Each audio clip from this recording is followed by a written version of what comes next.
तर नमस्कार मित्रांनो, मी अथर्व चंद्रकांत साळवी पुन्हा एकदा स्वागत करतो तुमचं आपल्या लाडक्या कार्यक्रमात, ज्याचं नाव आहे माझं गाव माझं सण. तर पुन्हा एकदा एक नवा कोरा ब्लॉग घेऊन आलो आहोत ग्लोबल कोकण फेस्टिवल 2025 येथून.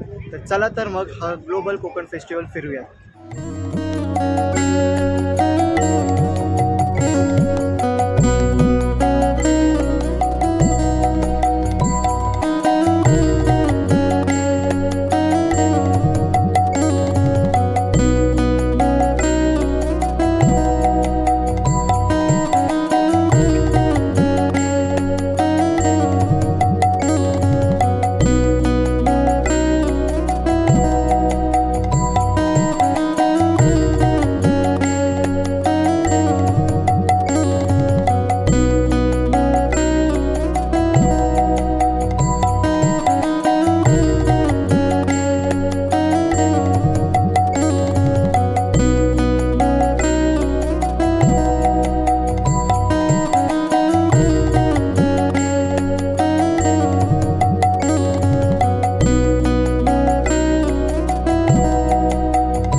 नमस्कार, मी संजय यादवराव, संस्थापक ग्लोबल कोकण.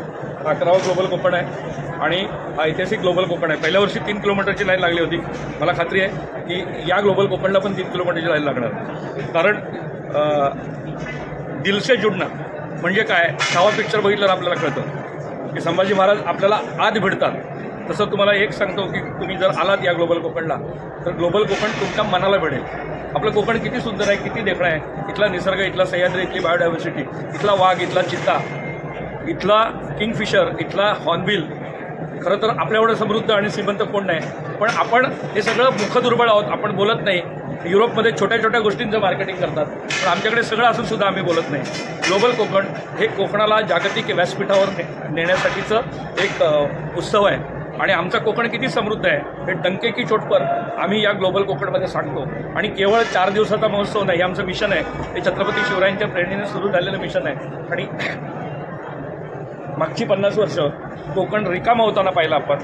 पुढची 50 वर्ष आपल्याला सगळ्यांना पुन्हा कोकण आपलं आर्थिक समृद्ध झालेलं आणि भैया लोकांनी भरलेलं नाही, तर आमचे परब, आमचे गावकर, आमचे सावंत, आमचे कदम पुन्हा गावाकडे गेले पाहिजे, पुन्हा शाळा भरल्या पाहिजेत.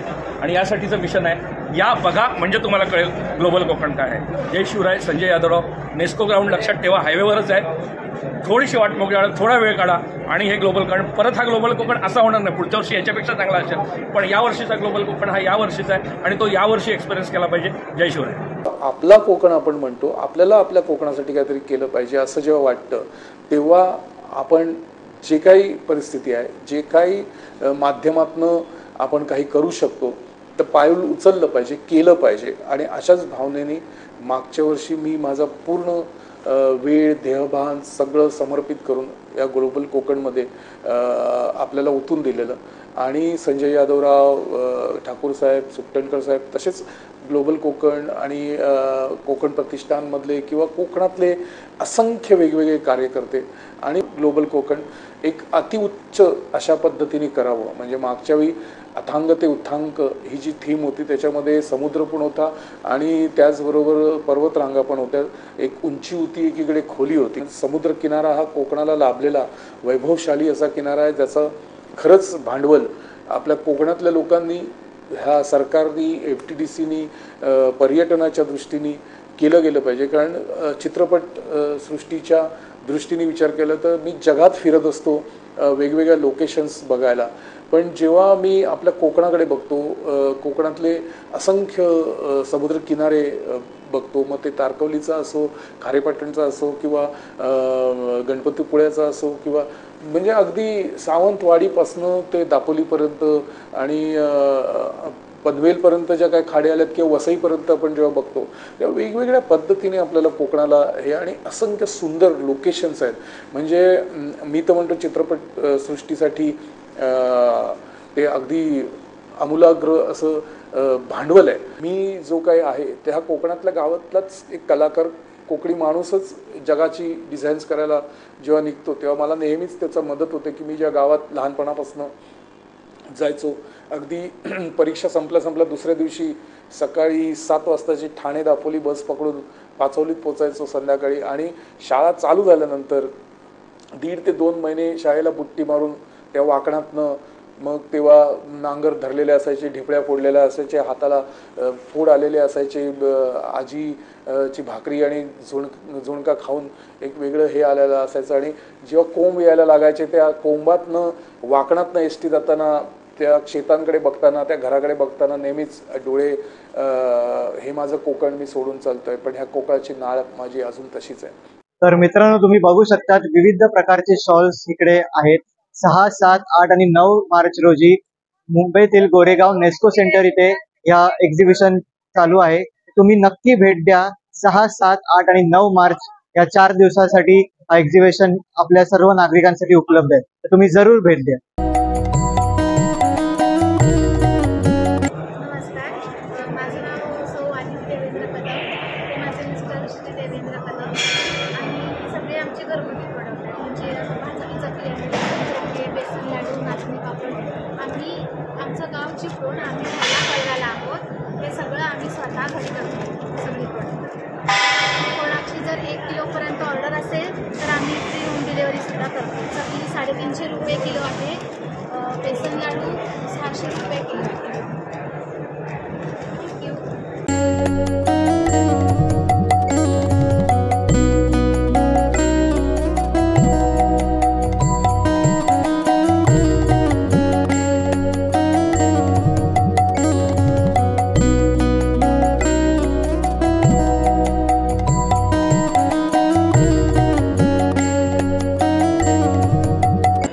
नमस्कार, मी राजेश देशपांडे.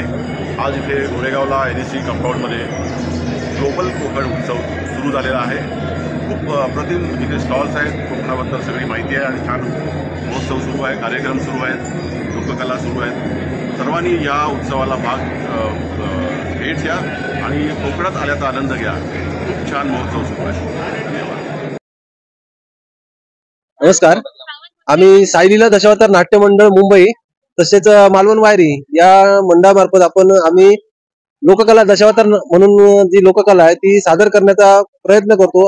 आम्ही सर्वजण मुंबईमध्ये नोकरी धंद्यानिमित्त असून कोकणची जी लोककला आहे ती जपण्याचं कार्य करतोय. म्हणजे आमची काम करून नोकरी सांभाळून ही कला जपायची, असा हा आमचा संपूर्ण संच आहे. आम्ही सर्वजण हे सिंधुदुर्ग जिल्ह्यातील असून या ठिकाणी नोकरीनिमित्त राहून मुंबईमध्ये ही लोककला जपतोय. आज गोरेगाव नेस्को मध्ये इथे हा ग्लोबल कोकण महोत्सव चालू आहे. त्यानिमित्ताने आज 4 दिवस आम्हाला इकडे संधी मिळालेली आहे हा कार्यक्रम करण्याची. तर सर्वांना विनंती आहे की सर्वांनी येऊन या लोककलेचा आस्वाद घ्यावा आणि आमची लोककला जपण्यात आम्हाला मदत करावी. कारण रसिक मायबापांची साथ असेल तर आमच्यासारखे कलाकार आपली कला सादर करू शकतात आणि त्यांच्या साथीनेच आमच्या कलेला आधार मिळतो आणि ती कला जोपासली जाते. तेव्हा सर्वांना नम्र विनंती आहे की या कलेचा सर्वांनी आस्वाद घ्या आणि आम्हाला भरभरून आशीर्वाद द्या. साईलीला दशावतार मंडळातर्फे आम्ही सर्वांचे हार्दिक स्वागत करतो. जय हिंद, जय महाराष्ट्र.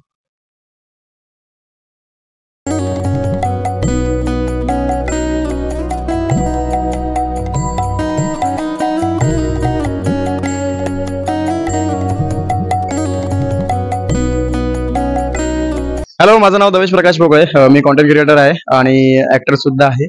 सो आता जे मी इथे आलोय हे जे कोकण महोत्सवला, ऍक्च्युअली माझं दुसरं वर्ष आहे. मागे जेव्हा मी इथे आलो होतो तेव्हा मी पहिल्यांदा ते सगळं अनुभवत होतो. आता हा दुसरा वर्ष त्यात उत्साहाने आणि तसंच त्यापेक्षा आपण म्हणू शकतो एक लेवल अप गेलंय सगळं. आणि इथे काय यावं म्हणजे मी कोकणी असून पण मला खूप काही गोष्टी कोकणातल्या तितकेसे माहिती नाही जे इथे येऊन मला कळतात नव्याने. आपलं काय म्हणतात टूर अँड ट्रॅव्हलर्ससाठी म्हणजे एक नवीन एक संधी आहे आणि खूप लोकांनी ते स्टॉल्स पण लावले म्हणजे त्यांना छोटे छोटे बिझनेस आहेत त्यांना पण वाव मिळतंय. जेवण कमाल आहे. मी अजून खाल्लं नाही पण मागच्या वर्षी मला आठवतंय अजून. आता खाणार आहे मला कळेलच. तर नाही मी तर एन्जॉय करतो. आता येणाऱ्या पुढच्या जितके पण वर्ष असतील मी नक्कीच इथे व्हिजिट करणार. तुम्ही पण इथे करा. कमाल इव्हेंट आहे पूर्ण भाई. एअर कंडिशनर आहे, मजा येत आहे, मस्त थंड थंड गारगार वाटतंय. या आणि संध्याकाळी या, संध्याकाळी मस्त लाइटिंग बिटिंग आहे. आणि तुम्ही मित्रमंडळी किंवा फॅमिलीला घेऊन येऊ शकता आणि पूर्ण फॅमिलीला म्हणजे तुम्ही दाखवू शकता दर्शन पूर्ण म्हणजे कोकणाचं पूर्ण दर्शन तुम्हाला या ब्लॉग मध्ये म्हणजे तुम्हाला या इकडे आल्यावर कोकण महोत्सवामध्ये तुम्हाला बघायला भेटेल. तर तुम्ही नक्की या, व्हिजिट करा. जर टायमिंग आहे सकाळी 9 ते रात्री 10 तर नक्की या, व्हिजिट करा. 10 ते रात्री 10. आय थिंक 10 ते म्हणजे टायमिंग ते 1 तास वरती वाले होते. बरोबर आहे. होतं सीएम ला विचारा टायमिंग. हा ठीक आहे, नक्की या, भेट या. बस झालं. मी घेतलं पण एक बिस्किट घेतले. आता ते घरी जाऊन बघूया कशा लागते. म्हणजे इथे तर असं जायचं आणि असं मागायचं की द्या ते देतात खायचं पण काय म्हणजे घ्या असं म्हणतो. असं काय याच्याकडे घ्या असं म्हणतो. चांगलं आहे. थँक्यू सो मच यार, थँक्यू सो मच. आणि हा जो मित्र आहे जो कॅमेऱ्याच्या मागे आहे भाई तो पण खूप भारी माणूस आहे. हे युट्यूबला असेल तर सबस्क्राईब करा. जिथे कुठे असेल तिकडे बघा आणि शेअर करा. Thank you so much.